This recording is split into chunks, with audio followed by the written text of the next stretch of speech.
अश्वत्थामा ने अभिमन्यु की विधवा पत्नी उत्तरा के गर्भ पर बाण चलाया, अग्नि बाण। उत्तरा के पेट में भयंकर जलन हुई।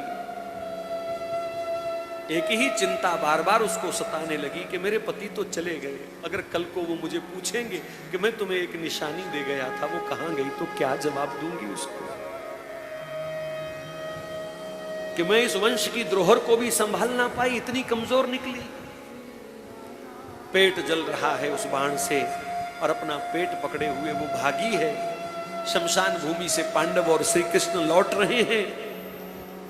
उत्तरा को देख करके सब खड़े हो गए। उत्तरा, क्या हुआ बेटी, क्या हुआ? कुछ नहीं बोली किसी से, सीधी श्याम सुंदर के चरणों में जाकर के गिरी। गोविंद, मेरा उदर जल रहा है, मेरी रक्षा करो, मेरी रक्षा करो, मेरी रक्षा करो। और भगवान ने भी ध्यान लगा करके सब स्थिति देखी। एक ही पल में भगवान ने छोटा सा अंगुष्ठ मात्र रूप बनाया। उत्तरा के गर्भ में भगवान सुदर्शन चक्र लेकर के गए और सुदर्शन चक्र से अश्वत्थामा का बाण काट दिया। दुनिया में भक्त वत्सलता की ऐसी दूसरी उदाहरण नहीं है कहीं। बोलो भक्त वत्सल भगवान की। लेकिन इसके पीछे है उत्तरा का आत्मसमर्पण। गदा लिए भीम खड़े थे, अस्त्र शस्त्र लिए अर्जुन भी जानता था ये बाण काटना, लेकिन उसने किसी गैर के आगे सिर नहीं झुकाया। पांडवों का परिवार, दुख हो सुख हो, इनको कृष्ण के सिवाय कोई दिखता नहीं है।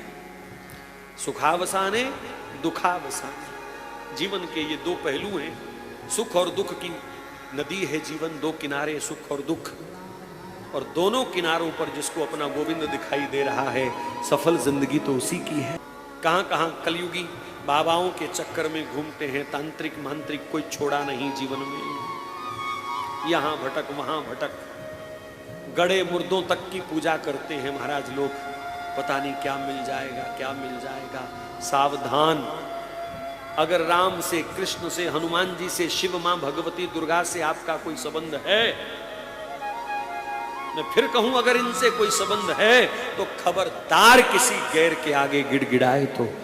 अगर 8 भुजा वाली जगदम्बा मां तुम्हारी रक्षा नहीं कर सकी, अगर अतुलित बलधामम हेम शैलावदेहम हनुमान जी आपकी रक्षा नहीं कर सकते, अगर धनुषधारी राम तुम्हारी रक्षा नहीं कर सके, अगर सुदर्शन चक्रधारी श्री कृष्ण तुम्हारी रक्षा नहीं कर सके, तुम कब्रों में गड़े हुए मुर्दे तुम्हारी क्या रक्षा करेंगे जहां चद्दरें चढ़ाते हो जाकर के।